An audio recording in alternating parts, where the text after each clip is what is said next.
भाव में आकर के भगवान ने केले के छिलके खाए। विदुरानी खिलाती गई। विदुर जी जब तक बाजार से सामान लेकर के आए और देखा विदुरानी प्रभु को केले के छिलके खिला रही है। अरे देवी ये क्या कर रही हो? जब देखा छिलके खिला दिए प्रभु को, विदुर जी क्षमा याचना करने लगे। प्रभु भाव में इतनी विभोर हो गई कि पता ही नहीं चला क्या खिलाया, इसलिए क्षमा करें गोविंद। लो मैं ये लड्डू लेकर के आया हूं। और विदुर जी गोविंद को लड्डू खिलाने लगे।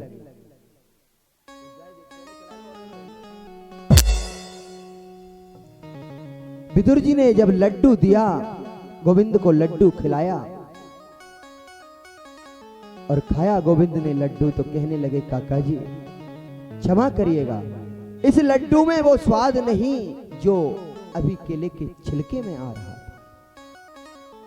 क्योंकि इसमें वो भाव नहीं जो भाव उस केले के छिलके में था मेरी काकी का। और इसके बाद विदुर प्रसंग के बाद महर्षि सुखदेव राजर्षि परीक्षित को सृष्टि का वर्णन सुनाते हैं कि ब्रह्मा जी से जब कहा नारायण ने कि जाओ तुम विधाता हो, सृष्टि करो, सृष्टि की रचना करो, तो ब्रह्मा जी ने सृष्टि की रचना करना आरंभ किया। एक बार प्रेम से बोलो राधे राधे।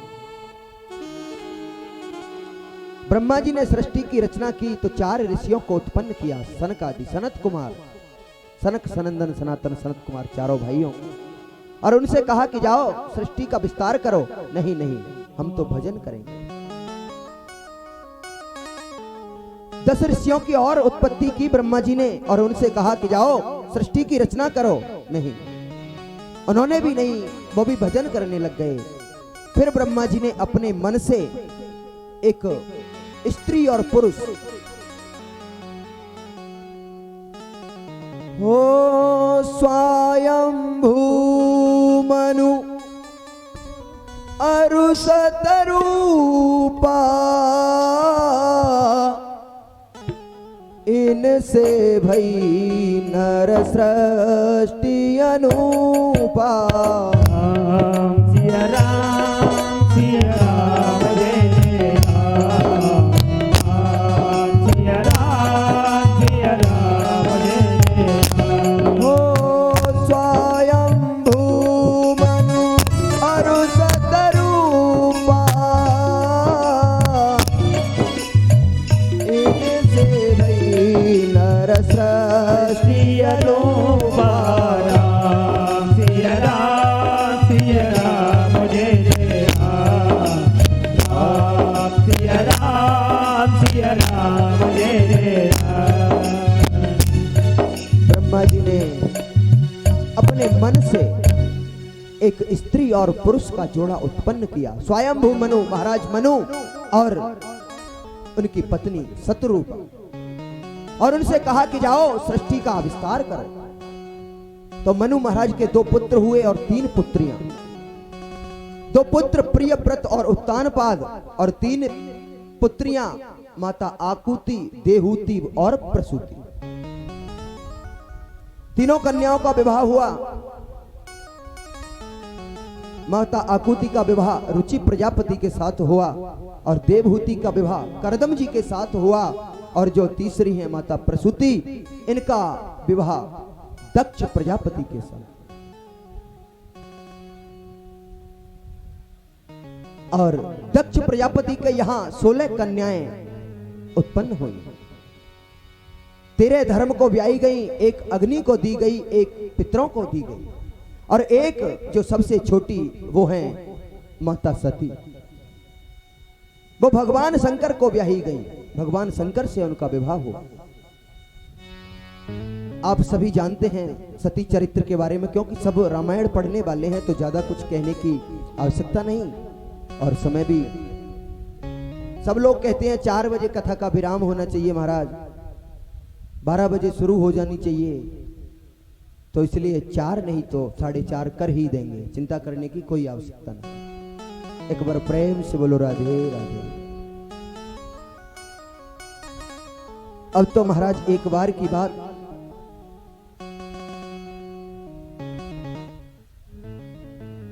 इनके दो पुत्र मनु महाराज के प्रियव्रत और उत्तानपाद। प्रियव्रत का मतलब क्या है? प्रिय माने अच्छा और व्रत माने संकल्प। जो अच्छा संकल्प ले, अच्छे अच्छे कार्य करने की प्रतिज्ञा करे, वही तो प्रियव्रत है।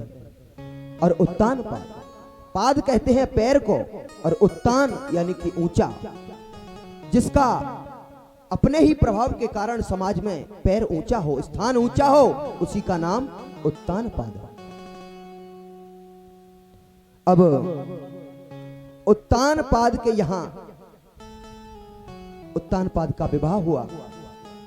इनकी दो पत्नियां हैं, दो रानियां, एक तो सुरुचि और दूसरी सुनीति।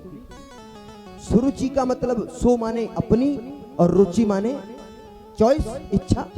जो अपनी ही इच्छा में मस्त रहती हो कि हाँ हमको यही करना है, सासू माँ चाहे चिल्लाती रहे लेकिन झाड़ू नहीं लगाना तो नहीं लगाना, ससुर जी प्यासे बैठे हों बाहर तो बैठे ही रहें लेकिन पानी का गिलास नहीं देना, ये सुरुचि, अपनी रुचि। लेकिन ऐसा नहीं होना चाहिए। और दूसरी सुनीति, जो सुंदर नीति पर चलती हो, अच्छी अच्छी नीतियों पर जो चलती है, वही तो सुनीति। सुरुचि के पुत्र हुए उत्तम और सुनीति के हुए ध्रुव। ध्रुव जी की कथा आप सब लोग सुनते ही हैं, ज्यादा कुछ विस्तार करना जरूरी नहीं है, लेकिन थोड़ा बहुत। एक बार उत्तम अपने पिताजी की गोद में बैठे हुए थे, महाराज उत्तानपाद की गोद में। ध्रुव जी भी छोटे से थे, इनका भी मन हुआ कि मैं भी अपने पिता की गोद में जाकर के बैठूं। और जैसे ही जाने लगे तो जो दूसरी माता है सुरुचि, उन्होंने ध्रुव जी को रोक दिया और डांटते हुए कहा कि अरे बड़ा आया पिताजी की गोद में बैठने वाला, जा, अगर तुझे पिताजी की गोद में बैठने का इतना ही शौक है तो पहले जा वन में जा, वन में जाकर के भगवान की तपस्या कर, और जब भगवान प्रकट हो जाएं और वो कहें कि वरदान मांगो, तब कहना कि मैं माता सुरुचि के गर्भ से जन्म लेकर के आऊं, तब मैं पिताजी की गोद में बैठ पाऊं। तो यानी कि सुरुचि ने अपने गर्भ को भगवान से भी बड़ा बता दिया। भगवान से ये वरदान मांग कि मेरे गर्भ में आ, मेरे गर्भ से जन्म ले, तब तुझे पिताजी की गोद में बैठने का अधिकार है। लेकिन ये बात बिल्कुल अच्छी नहीं है। भगवान से बड़ा कोई है इस संसार में?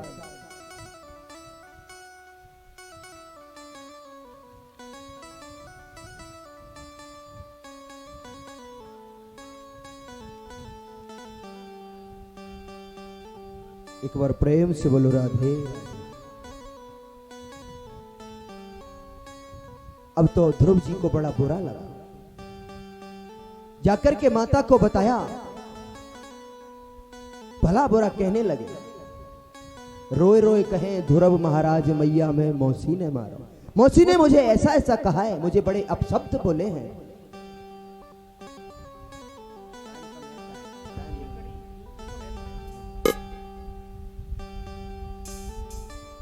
अब तो जब ध्रुव जी अपशब्द बोलने लगे तो माता ने कहा बेटे ऐसा नहीं कहते, उसने अच्छाई तो कहा है, वन में जाने को कहा, तपस्या करने को ही तो कहा, भगवान की प्राप्ति करने का ही तो कहा है, इसमें गलत क्या कहा? उसने तो तेरे हित की बात कही है, जाओ और वन में जाकर के तपस्या करो। 5 वर्ष के ध्रुव जी और आज वन में गए और जाकर के प्रभु की तपस्या, प्रभु का भजन करने लगे। प्रभु प्रसन्न हुए। योन्तः प्रविश्य ममिवाचमिमां प्रसुप्तां संजीवयत्र खिल शक्तिधरस्व धाम्ना। भगवान ध्रुव जी की तपस्या से बड़े प्रसन्न हुए और प्रकट हुए। वरदान मांगो। ध्रुव जी को और कोई कामना नहीं थी, केवल लालच वही था कि पिताजी की गोद में बैठने की कामना थी। लेकिन अब तो जब भगवान का दर्शन हो गया तो फिर किसकी गोद में बैठने की आवश्यकता रह जाएगी? जिसको बहुमूल्य मणि मिल जाए तो फिर वो छोटी मोटी चीज लेकर के क्या करेगा? अब तो कोई कामना शेष नहीं रह गई ध्रुव जी के मन में। जंगल से लौट करके आए वन से, लेकिन भगवान को पता है कि इसके हृदय में एक ही बात थी। तो अब तो जब सबको पता लगा, उत्तानपाद को पता लगा कि मेरा पुत्र वन से तपस्या करके वापस आ रहा है, अब तो बड़े सुंदर हाथी, सुंदर घोड़े, बड़ी पालकी सजाई गई। ध्रुव जी की बड़ी अगवानी, बड़ा स्वागत हुआ। क्यों? तुलसीदास जी रामायण में कहते हैं कि जा पर कृपा राम की होई, ता पर कृपा करे सब कोई। हाँ, उसके ऊपर तो सब कोई कृपा करता है, जिसके ऊपर भगवान की कृपा हो गई। अब तो ध्रुव जी को कुछ भी अच्छा नहीं लगा, सारी कामनाएं समाप्त हो गईं। और ध्रुव जी ने बहुत वर्षों तक, अनेक वर्षों तक यहां इस पृथ्वी पर राज्य किया और अंत में ध्रुव लोक को चले गए। ध्रुव तारा बन करके आज भी हम सबके बीच उपस्थित। और इनके दूसरे भाई जो उत्तम हैं, एक बार यक्षों से युद्ध करने लगे। ध्रुव जी को पता लगा तो आए, यक्षों का वध किया, मार दिया 2-4। किसी ऋषि ने आके समझाया कि हिंसा के बदले हिंसा नहीं, आप तो भगवान के भक्त हो ध्रुव जी, तुम्हें ये सब करना अच्छा नहीं लगता। और इन्हीं के वंश में आगे चल करके महाराज पृथु हुए, जिनके 10,000 कान थे। भगवान से वरदान मांगा कि महाराज किसी की चुगली सुनने के लिए मेरे 2 कान ऐसे हो जाएं, 10,000 कम से कम। तो भगवान ने वरदान दिया, तथास्तु। 10,000 कान पृथु महाराज के हुए। और इन्हीं के वंश में आगे चल करके पृथु के बाद प्राचीन बरी हुए। ये तो उत्तानपाद के वंश की बात। और दूसरे प्रियव्रत, प्रियव्रत के हुए आग्निध्र, और आग्निध्र के हुए नाभि, और नाभि के हुए ऋषभदेव, और ऋषभदेव जी के यहां हुए महात्मा भरत। जड़ भरत जी का जो प्रसंग है आपने सबने सुना है। बड़े ही जन्म से भगवान के भक्त थे, बड़ा भगवान का चिंतन, स्मरण, ध्यान, वंदन नित्य करते। एक समय की बात, किसी गंडकी नदी के किनारे बैठ करके महात्मा जी तपस्या में लीन थे, अपनी माला जाप कर रहे थे। लेकिन वहां कोई हिरणी जल पीने के लिए नदी में आई और वो जल पी रही थी। इतने में ही किसी सिंह ने दहाड़ मार दी और वो हिरणी गर्भवती थी, उसके पेट में बच्चा था। अब सिंह ने जब दहाड़ मारी तो उसका गर्भपात हो गया, उसका गर्भस्थ शिशु बाहर आ गया। उस मृगी का बीच बहते हुए जल में गर्भपात जब उसका हुआ तो वो गर्भस्थ शिशु जल में, नदी में बहने लगा। लेकिन वो हिरणी तो कुछ नहीं कर सकती। जब ये सब भरत जी ने देखा तो दौड़ते हुए माला झोली सब छोड़ी और उस हिरण को जाकर के बचाया, निकाला उसे नदी से बाहर और अपने पास रखा। अब तो उसका लालन पालन करने लगे, उसमें बड़ी ममता हो गई। रोज 20 माला जाप करते थे, लेकिन अब तो 10 हो गई, धीरे धीरे 5 हो गई, फिर 2 हो गई, अब तो एक भी करने में अब तो मन नहीं लगता। ऐसी उससे ममता, ऐसी प्रीति हो गई। लेकिन मरने का जब समय आया, अंतः मति सो गति, जो हमारी बुद्धि में चलता रहता है, जो मन में चलता रहता है, वही प्राप्त होता है। उस हिरण की, उस मृग की चिंता करते करते और भरत जी ने प्राण छोड़ दिए, प्राण त्याग दिए। तो अगला जन्म हुआ तो उन्हें हिरण ही बनना पड़ा। जिसका चिंतन करते हैं मरते समय, उसी योनि में हमें जाना पड़ता है। और आज हिरण बन करके आए, लेकिन इन्हें पूर्व जन्म का सारा वृतांत याद है। जंगल में घास नहीं खाते, क्योंकि घास में कीड़े मच्छर कोई छुपा होगा तो मर जाएगा, हिंसा होगी। इधर उधर कहीं भ्रमण नहीं करते, नीचे चींटी घूम रही होगी, कोई कीड़ा मर जाएगा, बड़ी हिंसा होगी। एक जगह पड़े रहते हैं। और सभी बाकी के साथी हिरण जाते हैं जंगल में, घास खाने जाते हैं, घूमते हैं, भ्रमण करते हैं, लेकिन ये कहीं नहीं जाते हैं। एक बार जंगल में आग लगी और उसी आग में जल करके इनका प्राणांत हो गया। और दूसरा, आंगिरस गोत्र में उत्पन्न किसी ब्राह्मण के यहां इनका तीसरा जन्म हुआ। फिर इनका नाम भरत हुआ, और वो तो शुरू से ही भगवान के भक्त हैं। पिताजी ने सोचा कि बालक है, छोटा है, अभी इसको जो चाहेंगे वो सिखा सकते हैं। तो उन्होंने कहा कि बेटा पंडिताई करना ही सीख ले और कुछ नहीं तो चल गायत्री मंत्र पढ़ ले, गायत्री मंत्र याद कर। भरत जी ने सोचा आज गायत्री मंत्र याद कर लूंगा तो कल कहेंगे कि और भी मंत्र याद कर, परसों कहेंगे सत्यनारायण की कथा सीख ले, फिर कहेंगे विवाह करना सीख ले, फिर भागवत करना सीख ले, तो जीवन तो इसी में बीत जाएगा, भगवान का भजन। पिताजी रोज गायत्री मंत्र को रटाते हैं, लेकिन इन्होंने गायत्री मंत्र याद करके पिताजी को नहीं सुनाया। पिताजी थक गए, परेशान हो गए, और लास्ट में इनका नाम उन्होंने जड़ रख दिया। बोले कैसा जड़ है? तो जब से ये जड़ भरत हो गए। बोलो जड़ भरत जी महाराज की। अब तो जड़ भरत हो गए, काम धंधा तो कुछ है नहीं। भाइयों ने कहा जाओ खेत पर रखवाली कर लिया करो, बैठे ठाले क्या करते हो। खेत पर रखवाली करने गए, कोई भी पशु पक्षी आता है खेत में, खाओ, सब तुम्हारा ही है, क्योंकि तुम भी भगवान के हो और ये भी भगवान का ही है। राम जी की चिड़िया, राम जी का खेत, और खाओ री चिड़िया भर भर पेट, जितना आवश्यकता है आप खाइए। जब भाइयों ने देखा कि रखवाली करने के लिए भेजा, वो भी नहीं कर सकता, डांट फटकार के भगा दिया, जाओ यहां कोई काम नहीं है तुम्हारा, चले गए। भ्रमण करते हुए जंगल में जा रहे हैं, तब तक कोई डाकू किसी देवी की बलि देने के लिए कोई व्यक्ति की तलाश कर रहे हैं, खोज कर रहे हैं। किसी की बलि देनी है तो उन्होंने कोई मनोकामना बोली होगी, वो पूर्ण हो जाएगी बलि देने से। तो ढूंढने लगे किसकी बलि दी जाए, किसकी बलि दी जाए। अब और तो कोई नहीं मिला, यही हष्ट पुष्ट बेचारे जड़ भरत जी दिखाई दिए, पकड़ लिया और बलि देने ले जाने लगे। देवी जी के मंदिर में पहुंचे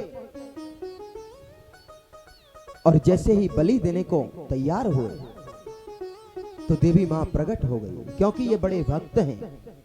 और माता जी ने प्रकट होकर के उन दुष्टों का संहार किया। भरत जी को कोई तकलीफ नहीं, कोई कष्ट नहीं। अभी वो मार रहे थे तो चिंतित नहीं थे कि मुझे क्यों मार रहे हैं, और अभी प्राण बच गए तो कोई खुशी नहीं कि मैं जिंदा बच गया। ये महापुरुषों का लक्षण है, हर परिस्थिति में एक जैसे रहना। सम्मान करे तो खुशी नहीं, अपमान भी कर दे तो दुख नहीं। जो दे उसका भी उसका भला, जो ना दे उसका भी भला, ये संतों की प्रवृत्ति होती है। अब तो आगे जब गए तो एक राजा रघुगण,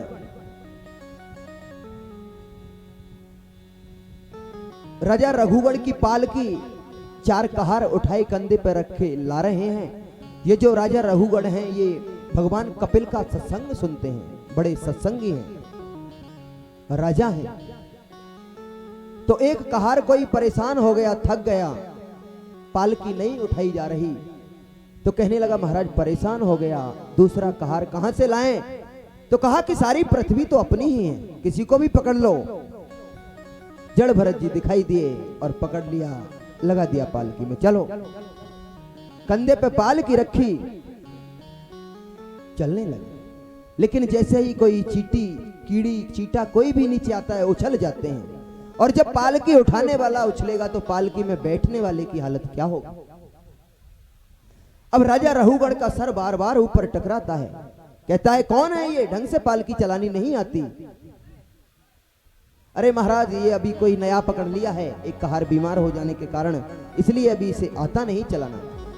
अच्छा थोड़ा आगे और चल। फिर कोई चींटी आई, फिर उछल गए भरत जी। फिर राजा रहुगण कहने लगा, क्यों तुम्हें समझ नहीं आता? पालकी चलाने का भी ढंग नहीं है, कैसे चलानी चाहिए? कौन हो? जानते नहीं हो हमको? मैं तुम्हारी वो चिकित्सा करूंगा कि तुम याद रखोगे। भरत जी ने बहुत सारी बातें सुनी लेकिन कुछ नहीं बोले। जब राजा रहुगण ज्यादा ही बोलने लगा तो भरत जी के मन में विचार आया कि यदि आज भी मैं चुप रहा तो फिर इसका कल्याण नहीं हो सकता। इसलिए आज भरत जी बोल पड़े और कहने लगे कि राजन, क्या कहते हो, कौन हूं? तो जो तुम हो वो मैं हूं और जो मैं हूं वही तुम हो। क्या मतलब महाराज? तुमने कहा पालकी उठाने का भी ढंग नहीं, श्रम होता है पालकी में, कष्ट होता है इसलिए नहीं उठाता। तो कष्ट मुझे क्या होगा? मुझे क्यों कष्ट होगा जब मैंने पालकी उठाई ही नहीं? पालकी उठाने का श्रम होगा क्यों? राजा रहुगण सोचने लगा, पालकी का श्रम नहीं हुआ क्यों? तो बोले, मैं शरीर नहीं हूं। तुम यदि समझते हो कि मैं शरीर हूं तो मैं शरीर नहीं हूं, मैं तो शाश्वत चिन्मय आत्मा हूं और आत्मा को कभी कोई कष्ट नहीं होता।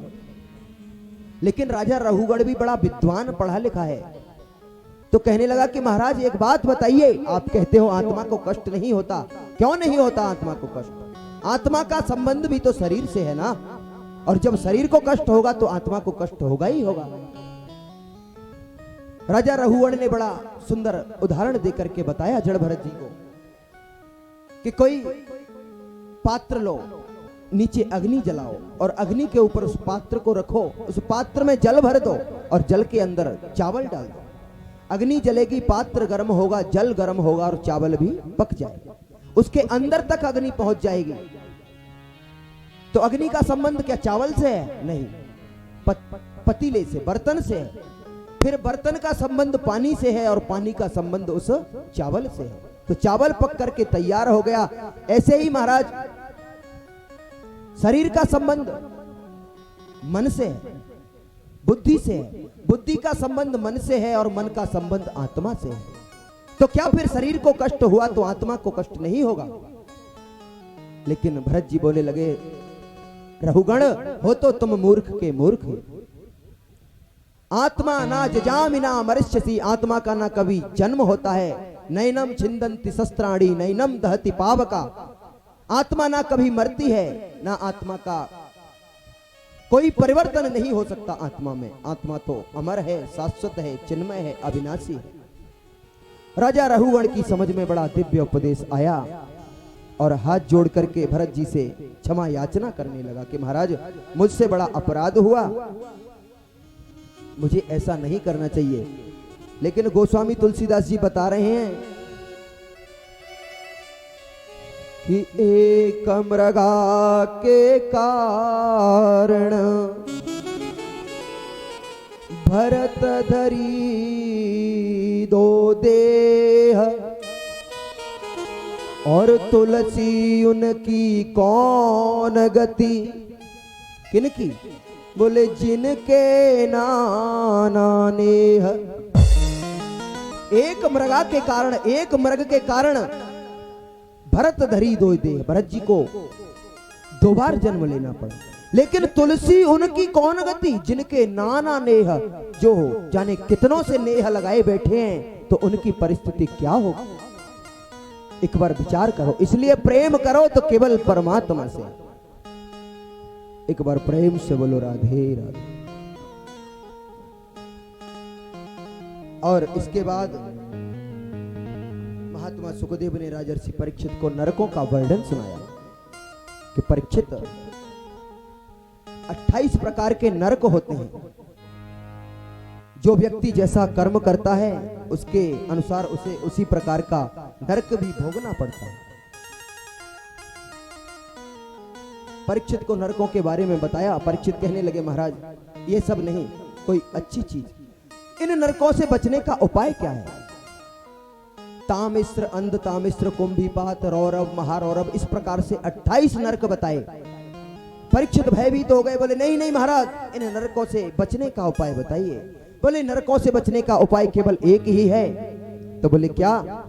तो कहा कि वो है परमात्मा का नाम, भगवान का चिंतन। कैसे महाराज? तो बताने लगे कि कान्य कुब्जे द्विजे कश्चित दासी पतिरजामिल।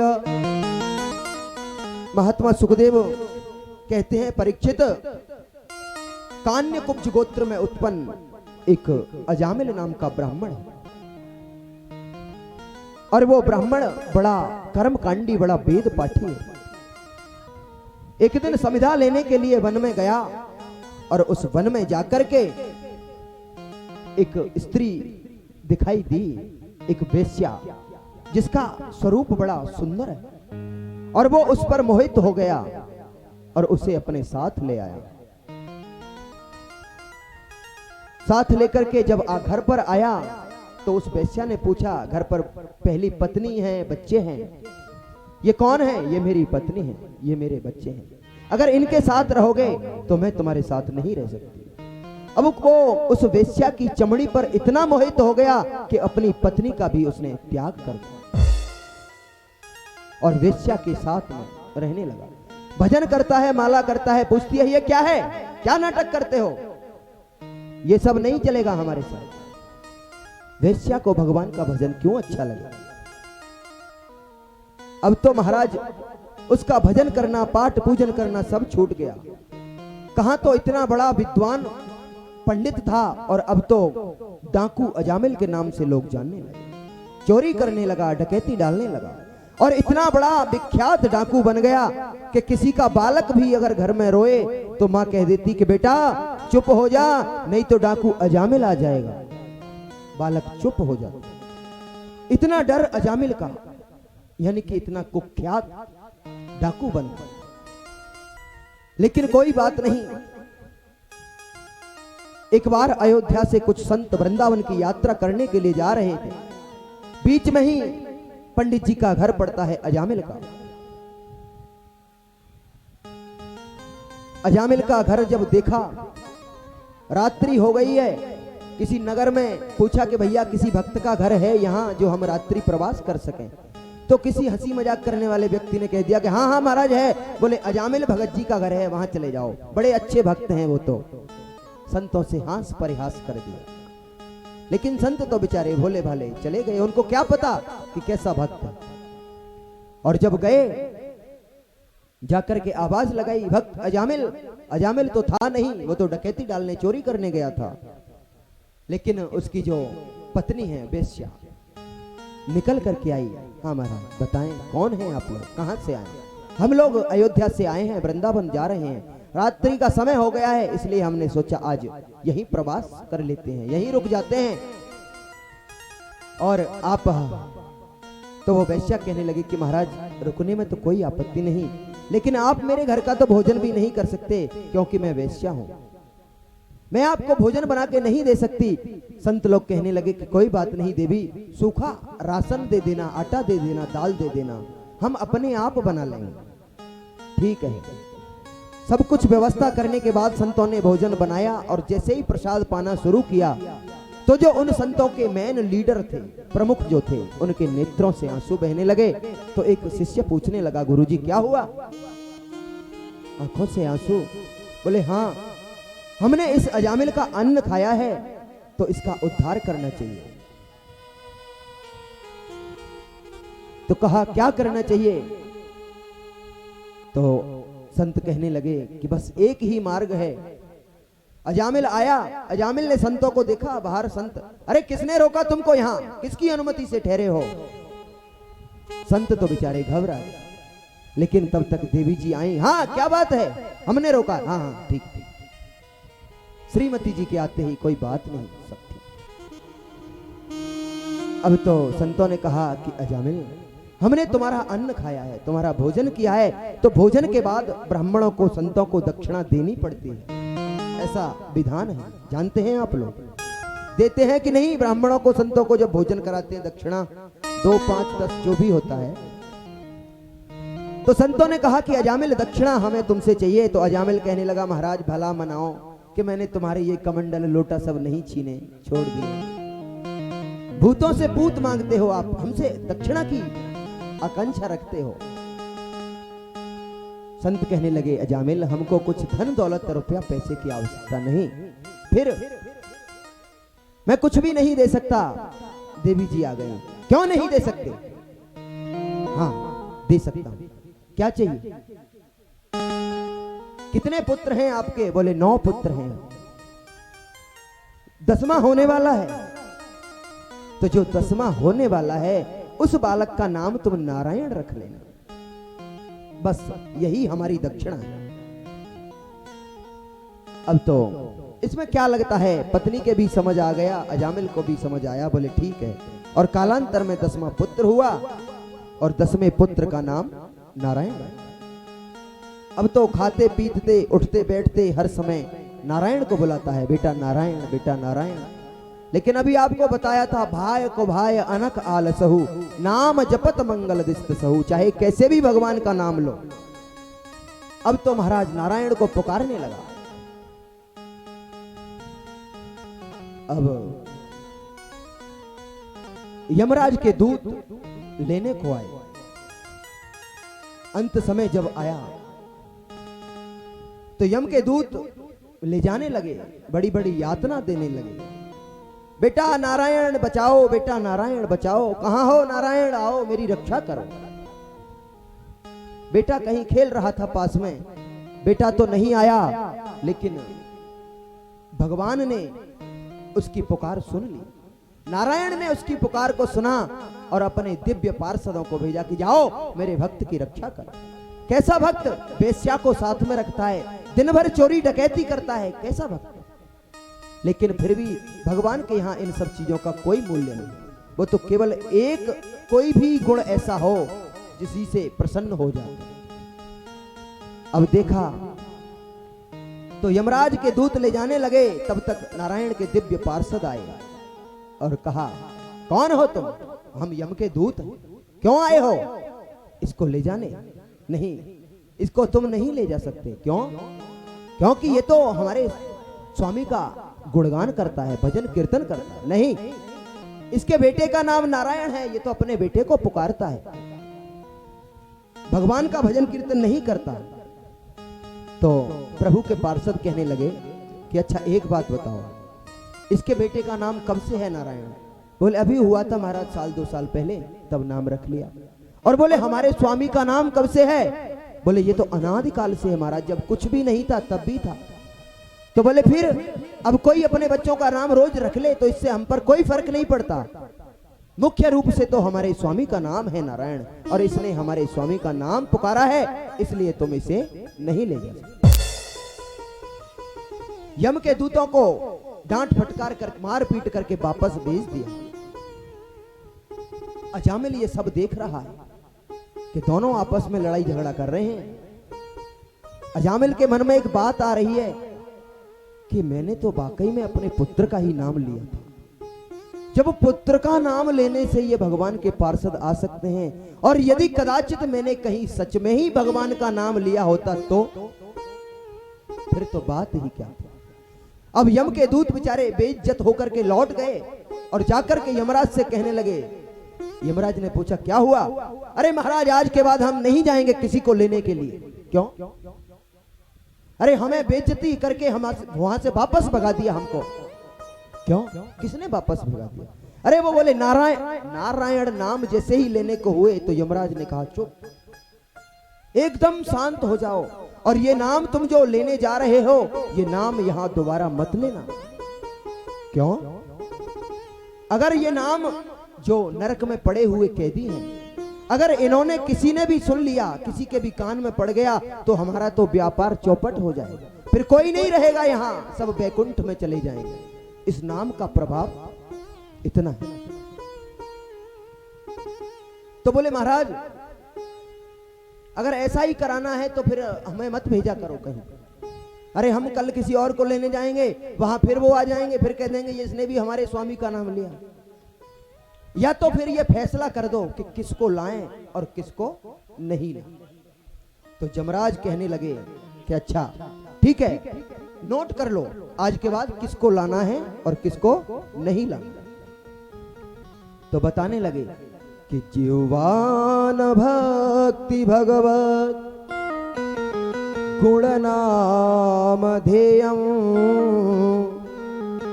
चेतश्च स्मरति तच्चरणारविन्दम्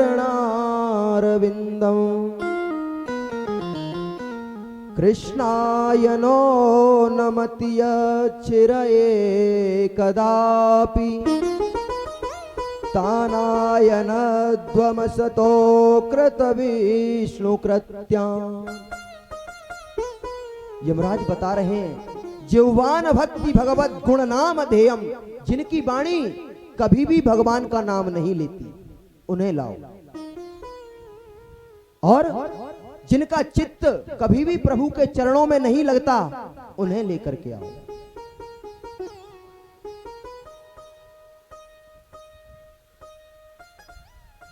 जो भगवान का भजन कीर्तन नहीं करता, उनका गुणगान नहीं करता,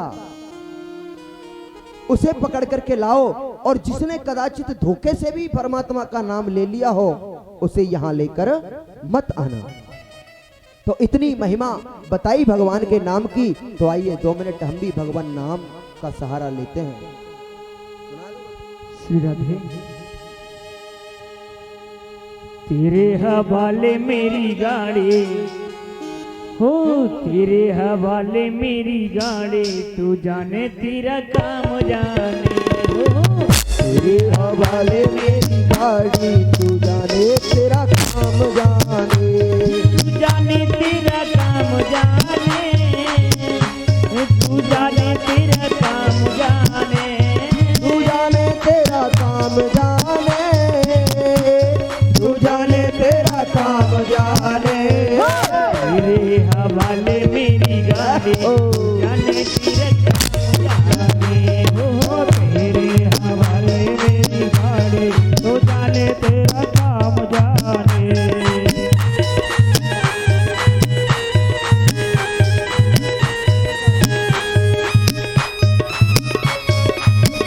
राधा रानी की जय हो।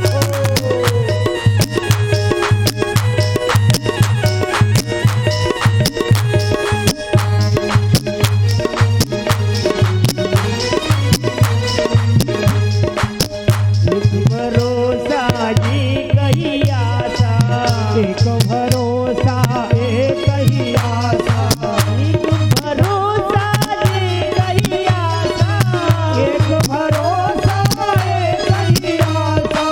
ऋणों में तेरे श्याम अरदासा, ऋणों में तेरे श्याम अरदासा। बिना लागे हमारे जाने तेरा जाने हो। तेरे हवाले मेरी गाड़ी, तू जाने तेरा काम जाने, तू जाने तेरा काम जाने, तू जाने तेरा काम जाने, तू जाने तेरा काम जाने हो, तू जाने तेरा काम जाने। तेरे हवाले मेरी गाड़ी, जाने तेरा काम जाने हो। तेरे हवाले मेरी गाड़ी, तू जाने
मेरी गाड़ी तू जाने तेरा काम जाने, तू जाने तेरा काम जाने हो, तू जाने तेरा काम जाने, तू जाने तेरा काम जाने, तू जाने तेरा काम जाने। तेरे हवाले मेरी गाड़ी तू जाने तेरा काम जाने, तेरे हवाले मेरी गाड़ी तू जाने तेरा काम जाने।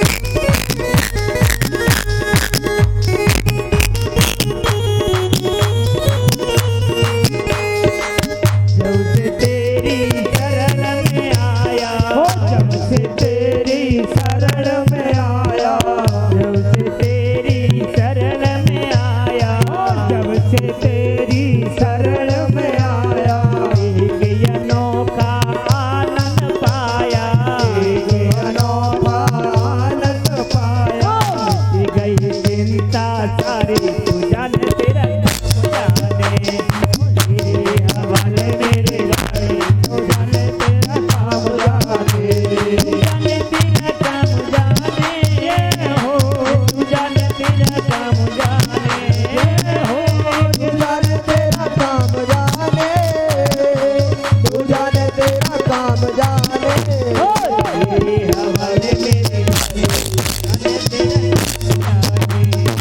तेरे हवाले मेरे गाड़ी जाने तेरा काम जाने, तेरे हवाले मेरी गाड़ी तू जाने तेरा काम जाने, तेरे हवाले मेरी गाड़ी तू जाने तेरा काम जाने, ओ तेरे हवाले मेरी गाड़ी तू जाने तेरा काम जाने, तेरे हवाले मेरी गाड़ी।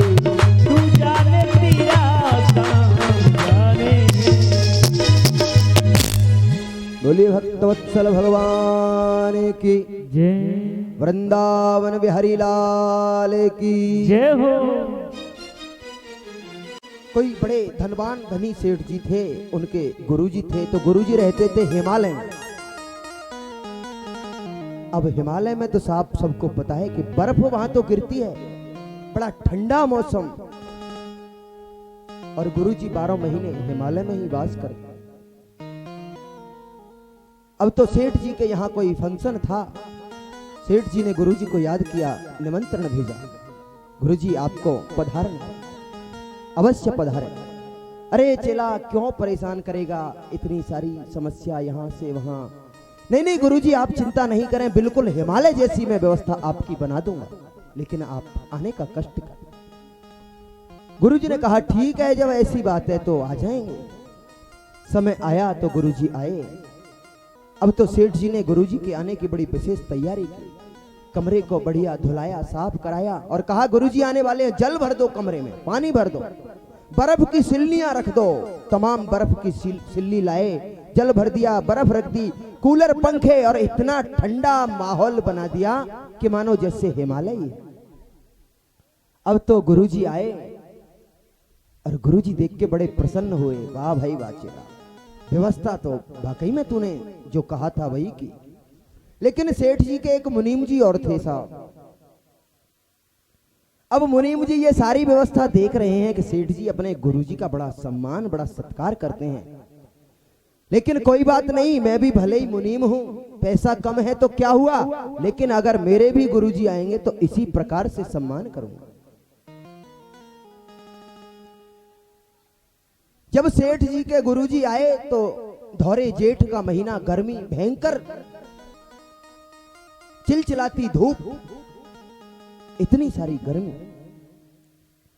तो गुरुजी को ठंडक स्वाभाविक है कि चाहिए, और हिमालय में रहने वाले। लेकिन एक बड़ा अनर्थ हुआ, गुरुजी का बड़ा स्वागत सम्मान किया, सत्कार किया, 1-2 दिन गुरुजी रुके और चले गए। अब तो मुनीम जी के मन में भी आया कि एक बार हम भी अपने गुरुजी को बुलाएं, सेठ जी की होड़ से। गुरुजी को सूचना भेजी, गुरुजी आप आइए। ठीक है, लेकिन सेठ जी वो मुनीम जी सोचने लगे कि हम क्या सेठ जी से कोई कम थोड़ी हैं। जैसे सेठ जी ने अपने गुरुजी का सम्मान किया था, उससे भी ज्यादा हम अपने गुरुजी का सम्मान करेंगे। लेकिन परिस्थिति ऐसी बन गई कि सेठ जी के गुरुजी तो आए थे गर्मी में और मुनीम जी के गुरुजी आए सर्दी में।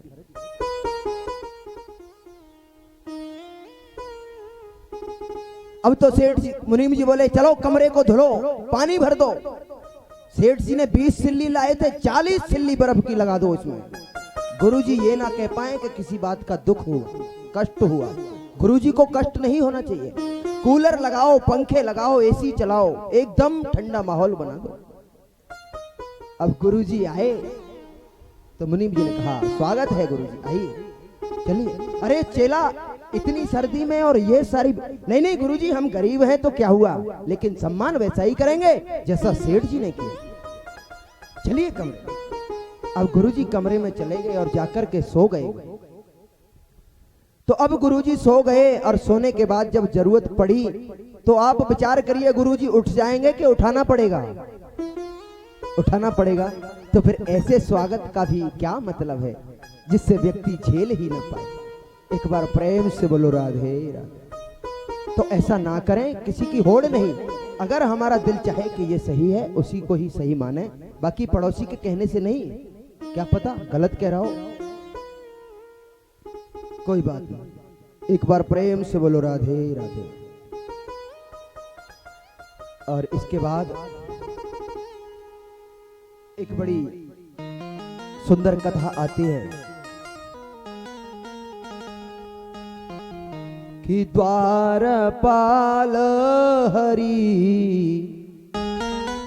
के प्रिय दो,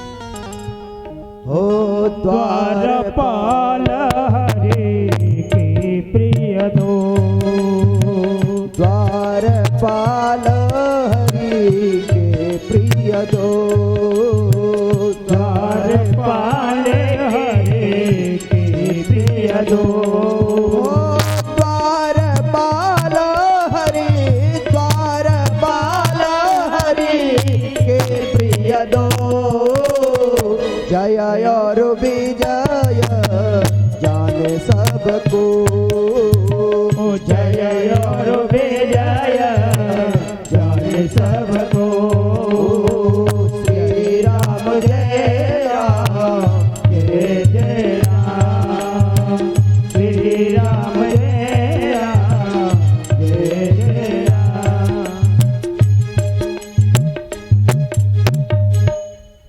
द्वारपाल हरि के प्रिय दो, भगवान के दिव्य पार्षद द्वारपाल कौन कौन? जय और विजय। लेकिन एक बार ब्रह्मा जी के मानस पुत्र सनक सनंदन सनातन सनत कुमार चारों भाई भगवान का दर्शन करने के लिए जा रहे थे। इन्होंने जय और विजय दोनों द्वारपाल पहरेदार बने हुए खड़े थे, रोक दिया, नहीं जाने दिया। सनत कुमारों ने क्रोध में आकर के श्राप दे दिया कि जाओ 3 जन्म के लिए तुम राक्षस बन जाओ। तो पहला जन्म हिरण्याक्ष हिरण्यकश्यपो और दूसरा शिशुपाल दंतवक्त्र रावण कुंभकर्ण, इस प्रकार से इनको 3 जन्म तक राक्षस बनना पड़ा।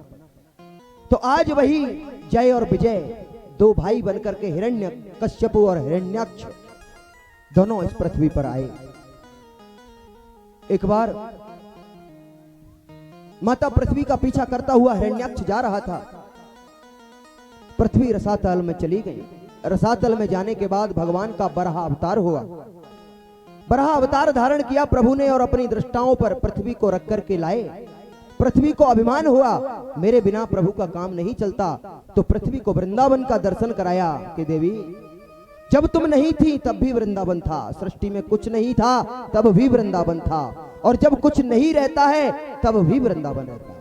सारी सृष्टि में प्रलय होता है लेकिन वृंदावन में कभी प्रलय नहीं आता। पृथ्वी का अभिमान दूर हुआ। अब इधर जब हिरण्याक्ष का वध कर दिया भगवान नारायण ने, तो इसका भाई हिरण्यकश्यप बड़ा द्वेष करने लगा, नारायण से बड़ा बैर करने लगा।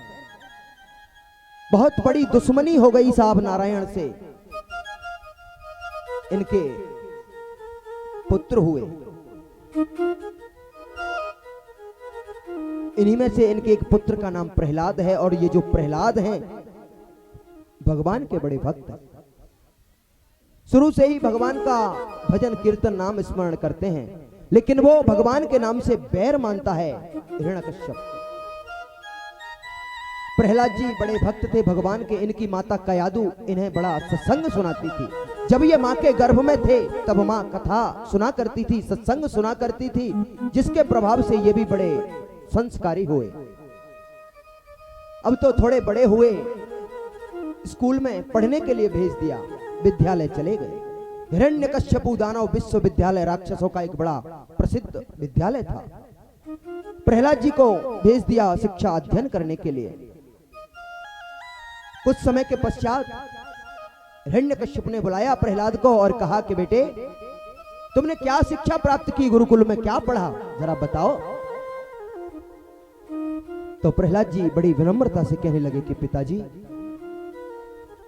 हमने तो केवल यही जाना है कि ये जो संसार है वो एक अंधकूप है, अंधा कुआं है, और यदि इससे पार पाना है तो केवल नारायण की शरण में चले जाओ, कल्याण हो। और जैसे ही नारायण का नाम लिया प्रहलाद ने, हिरण्यकश्यप भड़कने लगा। मेरे शत्रु का नाम मेरे सामने उच्चारण करता है, यही शिक्षा प्राप्त करके आया है गुरुकुल में। डांटा फटकारा प्रहलाद और पुनः गुरुकुल वापस भेज दिया। और प्रहलाद जी के जो गुरुजी हैं संडा अमर डांटने लगे, क्या शिक्षा देते हो मेरे पुत्र को, मेरे दुश्मन के, मेरे शत्रु के बारे में ऐसे शिक्षा देते हो। अगर आज के बाद इसने ये नाम लिया तो तुम लोग भी समझ लो तुम्हारी खैर नहीं। अरे नहीं नहीं महाराज, हमने तो ऐसा कुछ नहीं सिखाया, लेकिन ये तो पता नहीं कहां से सीख गया। आज के बाद ऐसा नहीं होना चाहिए। ठीक है महाराज, नहीं होगा।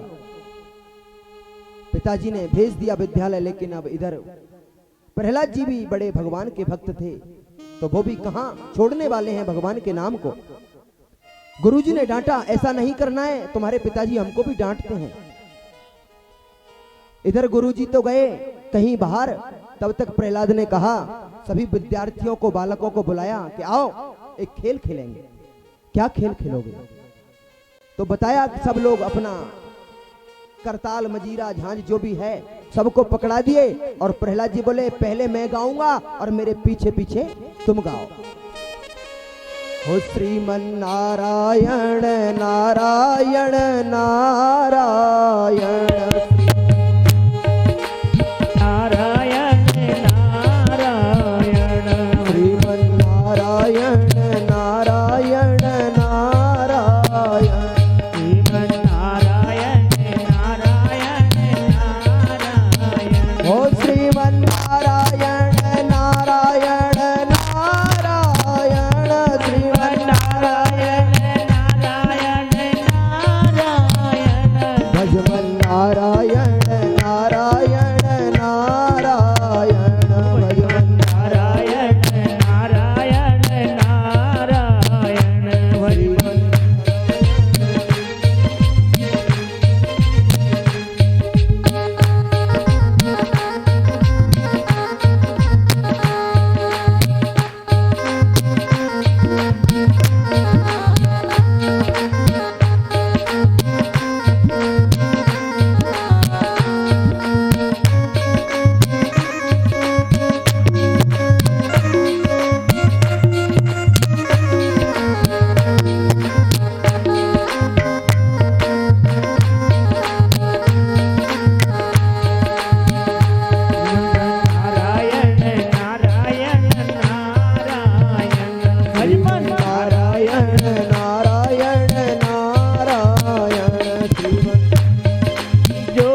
को समय मिलेगा पूजन करने का। माताएं अभी घबराएं अभी नहीं। सभी माताएं बैठ जाएं, अभी पूजन में दे रहे मतलब झांकी का आनंद ले।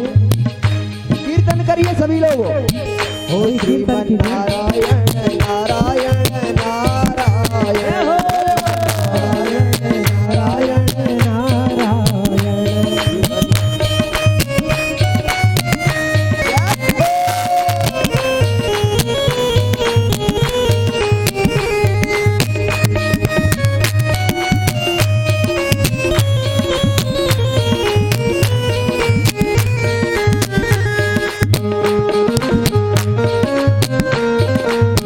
नारायण नारायण नारायण नारायण सत्य नारायण नारायण नारायण सत्य नारायण नारायण नारायण केशव नारायण नारायण नारायण माधव नारायण नारायण नारायण नारायण नारायण नारायण नारायण ओ भगवान नारायण नारायण नारायण श्रीमन नारायण नारायण नारायण नारायण नारायण नारायण भगवान नारायण नारायण नारायण नारायण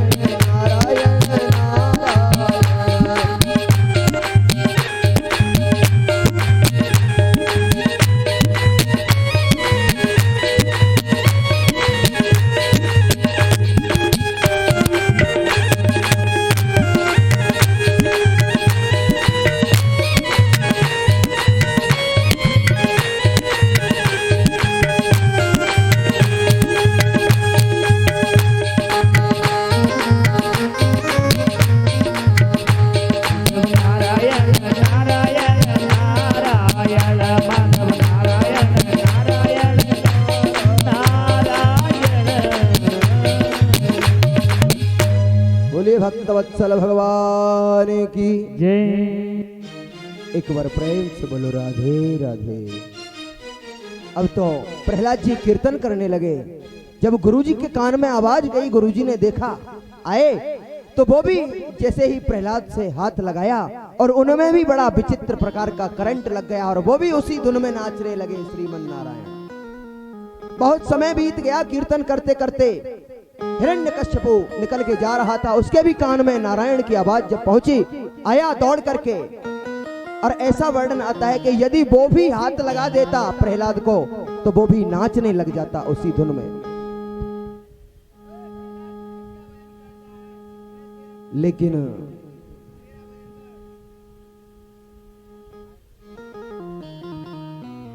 हिरण्यकश्यप ने आकर के धरती पर एक प्रहार किया, मुष्टिक प्रहार किया। बड़ा भयंकर शोर हुआ, भयंकर आवाज आई। देखा सब शांत हो गए। हिरण्यकश्यप ने पकड़ लिया प्रहलाद को। मेरे बार बार मना करने के बाद भी तुझे समझ नहीं आया, मेरे शत्रु का नाम लेता है। आज मैं तुझे जिंदा नहीं छोड़ूंगा। बता कहां है तेरा नारायण, तू जिसका नाम लेता है। नारायण नारायण कहने लगा तो प्रहलाद जी कहने लगे कि मेरा नारायण, ऐसी तो कोई जगह ही नहीं जहां मेरा नारायण ना हो। अत्र तत्र सर्वत्र नारायण ही नारायण व्याप्त है। तो पूछने लगा क्या इस खंबे में भी तेरा नारायण है? और प्रहलाद ने बड़े विश्वास से कह दिया कि हाँ पिताजी, इस खंबे में भी मेरा नारायण है। और जैसे ही कि जाकोरा के साहिया और मार सके ना कोई, बालिन बाता कर सके जो जग बेरी होए। लगे नारायण प्यारो जय हो। पिताजी मोही मती मारो। लगे नारायण प्यारो पिताजी मोही मती मारो। नारायण प्यारो पिताजी मोहे मत मारो। लगे नारायण प्यारो पिताजी मोहे मत मारो। लगे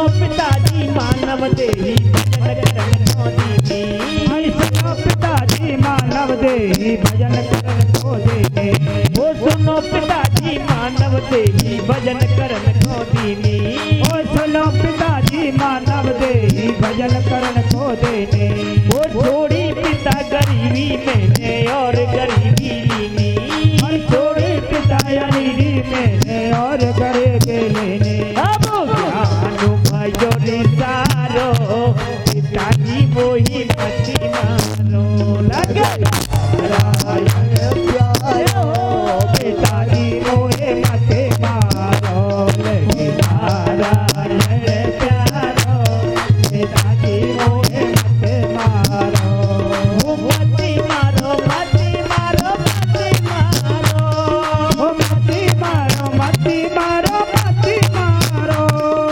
मती मारो मती मारो मती मारो ओय मती मारो मती मारो मती मारो नारायण प्यारो पिताजी मोही मती मारो लगे नारायण प्यारो पिताजी मोहे मत मारो।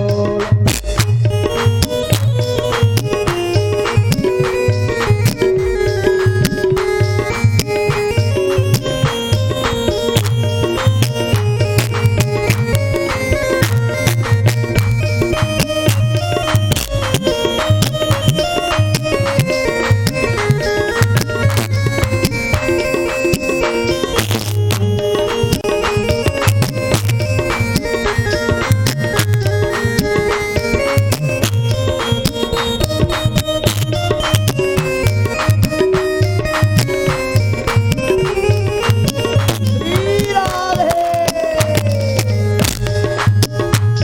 ओ मोह में तुमी कलरी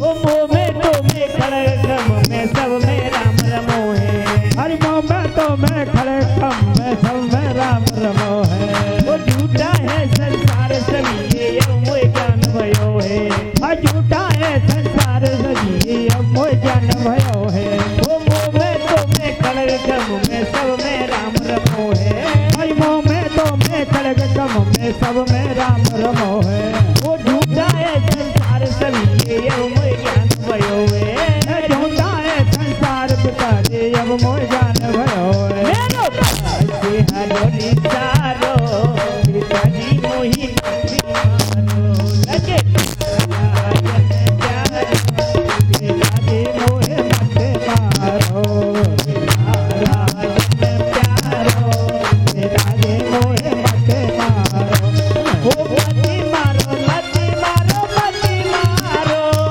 मती मारो मती मारो मती मारो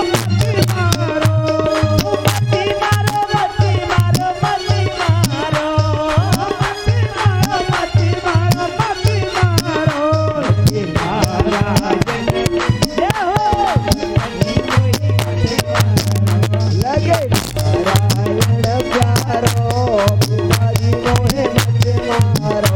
लगे नारायण प्यारो पिताजी मोही मते मारो लगे नारायण प्यारो पिताजी मोहे मत मारो। लगे नारायण प्यारो पिताजी लगे नारायण प्यारो पिताजी मोही मते मारो। बोलिए भक्तवत्सल भगवान की। हिरण्यकश्यपु ने प्रहलाद को मारने का बड़ा प्रयास किया, बड़े यत्न किए, पहाड़ों से नीचे गिरवाया, हाथियों से कुचलवाया, अग्नि में जलवाया, लेकिन सारे प्रयास करने के बाद भी सफल नहीं हो सका। प्रहलाद का कुछ भी नहीं बिगाड़ सका। तो आज पूछने लगा, क्यों रे, तू जिस नारायण के बल पर इतना अभिमान करता है, कहां है वो तेरा नारायण? आज मैं देखता हूं। तो प्रहलाद जी कहने लगे कि पिताजी ऐसी तो कोई जगह ही नहीं जहां नारायण ना हो, वो सर्वत्र व्याप्त है। अच्छा, सर्वत्र व्याप्त है तेरा नारायण? हाँ। तो सामने एक खंबा था और पूछने लगा कि बता, इस खंबे में भी तेरा नारायण है? और प्रहलाद ने बड़े विश्वास से कह दिया कि हाँ पिताजी, इस खंबे में भी मेरा नारायण है। और जैसे ही हिरण्यकश्यपु ने अपनी तलवार का प्रहार उस खंबे के ऊपर किया और जैसे ही वो खंबे को फाड़ करके और नरसिंह भगवान प्रकट हो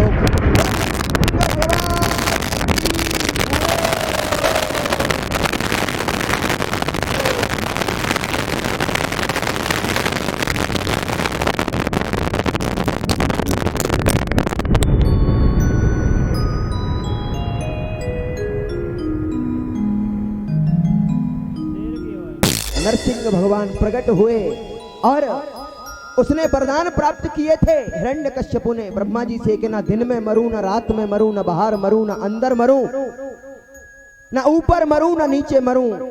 और आज प्रभु ने उसी की दहली में उसे रख लिया अपनी जंघा के ऊपर और उसका उदर अपने नाखूनों से फाड़ दिया। वो कहने लगा मुझे नहीं मार सकते, क्यों? मैंने वरदान मांगे हैं। क्या वरदान मांगा? ना दिन में मरूंगा, ना रात में मरूंगा। भगवान बोले ना दिन है और ना रात है, सायंकाल का समय। ना अंदर मरूं ना बाहर मरूं, तो बोले तू अंदर भी नहीं और बाहर भी नहीं, बीच में है। ना ऊपर मरूं ना नीचे मरूं, तो बोले तू ना ऊपर है और ना नीचे है, मेरी जंगा पर है। 12 महीने में से, साल के 12 महीने में से किसी भी महीने में नहीं मरूं, तो बोले 12वां महीना नहीं है, पुरुषोत्तम मास लौंद का महीना 13वां महीना है। ना अस्त्र से ना शस्त्र से, तो बोले ना अस्त्र है ना शस्त्र है, नाखून से मैं तेरे उदर को फाड़ दूंगा, आज तुझे कोई नहीं बचा सकता। और नरसिंह भगवान ने हिरण्यकश्यप का उदर अपने नाखूनों से चीर दिया और अंत में हिरण्यकश्यप का उद्धार किया। बोलो नरसिंह भगवान की जय हो। अब आप सभी लोग झांकी का पूजन करेंगे, बारी बारी से करेंगे। ये तो बड़े सौभाग्य की बात है कि भगवान की झांकी हमारे समुपस्थित, हमें दर्शन हो रहे हैं, हमारे सन्मुख है। आपके मन में ऐसा भाव है तो आप ऐसा विचार ना करें कि जिसके पास पैसे हों वही भगवान का पूजन करे। नहीं, 1 रुपए की भी आवश्यकता नहीं, केवल भगवान के चरणों में आकर प्रणाम करो, माथे पर तिलक लगाओ, इतना तो यहाँ पर है, ये तो कर ही सकते हो। जरूरी नहीं कि पैसे से ही पूजा की जाती हो, धन की जरूरत नहीं होती भगवान को, लेकिन भगवान तो सबके हैं, इसलिए पूजन सबको करना चाहिए। एक बार प्रेम से बोलो राधे राधे।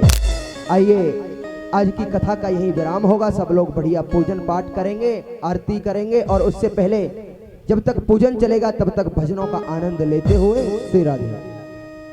हेलो, धीरे धीरे पूजन करेंगे, यहाँ पर भीड़ न लगाए, एक एक करके। तेरी आरती सारा संसार करे हैं हाथी जोड़ के, श्यामा तेरी आरती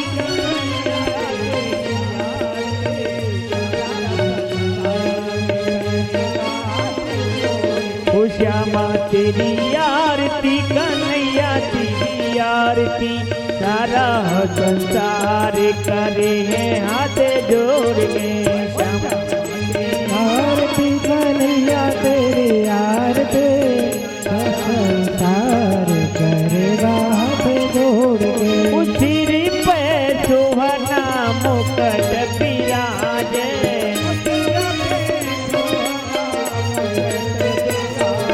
गल पे जानती माला साजे,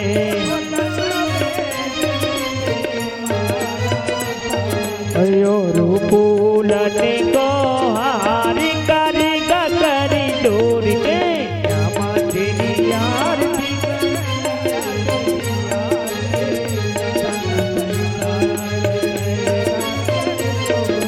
श्यामा तेरी आरती कन्हैया तेरी आरती सारा संसार करे हैं हाथ जोड़ के, श्यामा तेरी सारा संसार करेगा हाथ जोड़ के।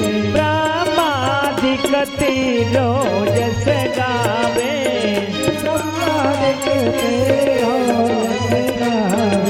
नारद सारद ध्यान लगावे,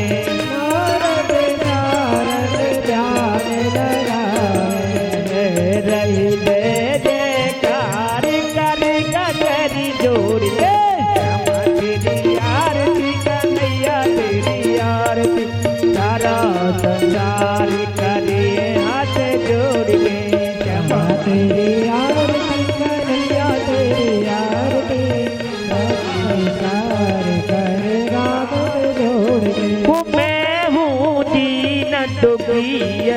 भारी मैं दुखी अति भारी आया हूँ प्रभु शरण तुम्हारी आया हो प्रभु शरण तुम्हारे रखियो लाज हमारे करेगा करी जोर के क्षमा तेरी आरती कन्हैया तेरी आरती सारा संसार करे है हाथ जोड़ के क्षमा तेरी आरती कन्हैया तेरी आरती सारा संसार करेगा हाथ जोड़ के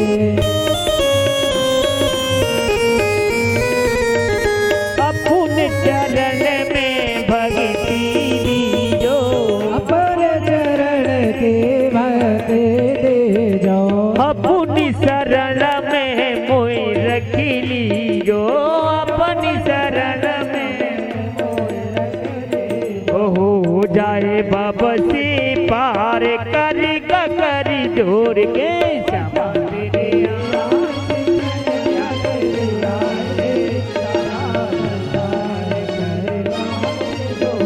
श्यामा तेरी आरती कन्हैया तेरी आरती सारा संसार करे है हाथ जोड़ के श्यामा तेरी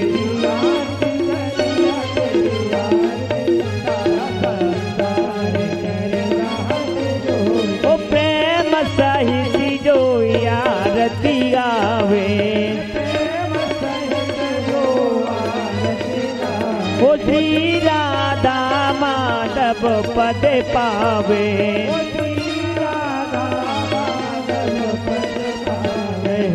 जाए भव से पार करेगा करी जोड़ के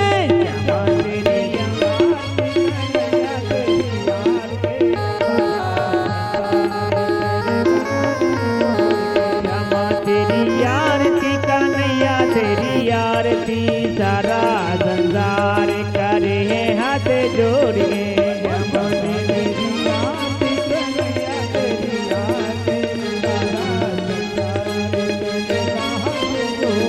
क्षमा तेरी आरती कन्हैया तेरी आरती सारा